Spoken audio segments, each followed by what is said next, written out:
மிகப்பெரிய சிக்கலில் வந்து ஜெயிலர் படம் வந்து இருக்குது. ரிலீஸ் டேட்டை முடிவு பண்ண முடியாத அளவுக்கு ஒரு சிக்கலில் வந்து இருக்குது.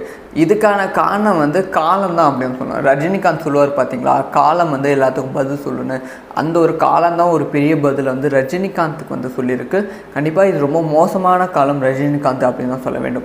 ஏன்னா ஜெயிலர் முதல் பாகம் மிகப்பெரிய ஹிட்டு, 700 கோடி ரூபாய்க்கு மேலே வசூல், தமிழ் சினிமாவில் நம்பர் 1 வசூல், அப்படி இப்படின்னு ஒரு பெரிய பேரை வந்து வாங்கிச்சு. ஸோ அந்த ஒரு ஆசை வந்து அதுக்கப்புறம் வந்து சூப்பர் ஸ்டார் ரஜினிகாந்தை வந்து ஒரு பெரிய பீக்கு வந்து போயிட்டார். ஓகே, நம்ம ப்ராப்பராக ஒரு கம்பேக் வந்து கொடுத்துட்டோம், அவ்வளோதான், இனிமேல் நம்மளை அடிச்சிக்க முடியாது அப்படிங்கிற ஒரு தாட்டில் வந்து இருந்தாங்க. அதுக்கு அடுத்தடுத்த படங்கள் வந்து வெளியாச்சு. ஸோ ஜெயிலர் 2வது பாகம் ரொம்ப ஸ்பீடாக வந்து ஒர்க்கை வந்து ஸ்டார்ட் பண்ணாங்க. ஒர்க்கும் வந்து அவங்க நினச்சதை விட ஸ்பீடாக தான் போச்சு. கூலி திரைப்படம் ஓரளவு நல்லா ஓடானால் வந்து ஜெயிலர் 2வது பாகத்து மேலே வந்து ஒரு பெரிய நம்பிக்கை வந்து வச்சுருந்தாங்க. சன் டிவியும் பெரிய நம்பிக்கை வந்து இருந்தது. ஸோ இப்போ ஜெயிலர் 2வது பாகத்துக்கு என்ன சிக்கல் அப்படின்னு பார்த்தீங்கன்னா, ஸ்டார்டிங்லேருந்தே சிக்கல் தான். அதாவது வந்து ஜனவரி மாதத்துக்குள்ளே ஷூட்டிங் முடிக்கலான்னு பார்த்தா அப்போயே வந்து ஜனவரி ஸ்டார்ட் பண்ணும்போது வந்து ரஜினிகாந்துக்கு உடம்பு சரியில்லாமல் போச்சு. அதுக்கப்புறமா ஷூட்டிங் நல்லா தான் போயிட்டு இருந்துச்சு. ஸோ ஆகஸ்ட் ரிலீஸ் பண்ணலாம், ஏப்ரல் 14 ரிலீஸ் பண்ணலாம் பார்த்தாங்க. ஒர்க் எல்லாமே கம்ப்ளீட் ஆயிடுச்சு. ஸோ ஆல்ரெடி ரஜினிகாந்த் சொன்னார், ஒரு ப்ரெஸ் மீட்டில் வந்து சொன்னார் ஜூன் 12 ரிலீஸ் ஆகணும். ஸோ இப்போ ஜூன் 12 முடிஞ்ச போது ஏன் வந்து ரிலீஸ் ஆகலை பார்த்தீங்கன்னா, ஒர்க் எதாவது முடியாமல் இருக்கா, இல்லை ரீஷூட் எதாவது பிளான் பண்ணிட்டு இருக்காங்கன்னு கேட்டால் எதுவுமே கிடையாது. எல்லா ஒர்க்கும் ப்ராப்பராக வந்து சன் டிவி வந்து முடிச்சிச்சு. நெக்ஸ்ட் வந்து எல்லா ஒர்க்கும் முடிச்சிட்டாங்க.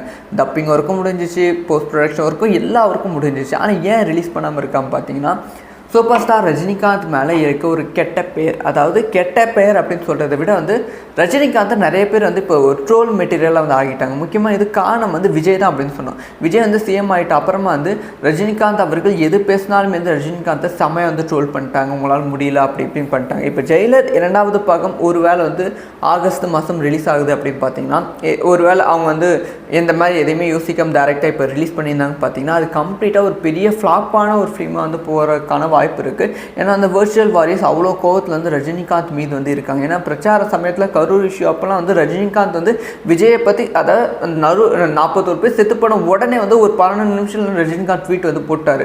அதுவே ஒரு பெரிய ஒரு தப்பான ரஜினிகாந்த் இப்படி பண்ணுறாரு அப்படின்னு கேட்க தோணுச்சு. அதுக்கப்புறம் வந்து விஜய் பிறந்த நாளைக்கு எந்த விதமான விஷயம் பண்ணாமல் இருந்தாங்க. அந்த மாதிரி நிறைய பிரச்சனை வந்து ரஜினிகாந்த் மீது ட்ரோல் மெட்டீரியலாக ஆச்சு.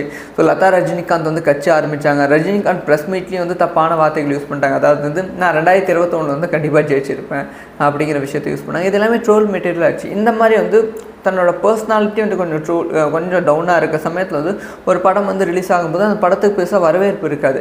ஒரு ப்ராப்பரான எக்ஸாம்பிள் சொல்லணும்னா, தர்மா அப்படிங்கிற ஒரு டைட்டில் வந்து அஃபிஷியல் அனௌன்ஸ் பண்ணாங்க. தமிழ் சினிமா பெருசாக எதிர்பார்க்கப்படும் திரைப்படம். கமல்ஹாசன் ரஜினிகாந்த் இணைந்து நடிக்கிறாங்க. ஒரு ப்ராப்பராக ப்ரமோஷன் வச்சு அதெல்லாம் ரிலீஸ் பண்ணாங்க.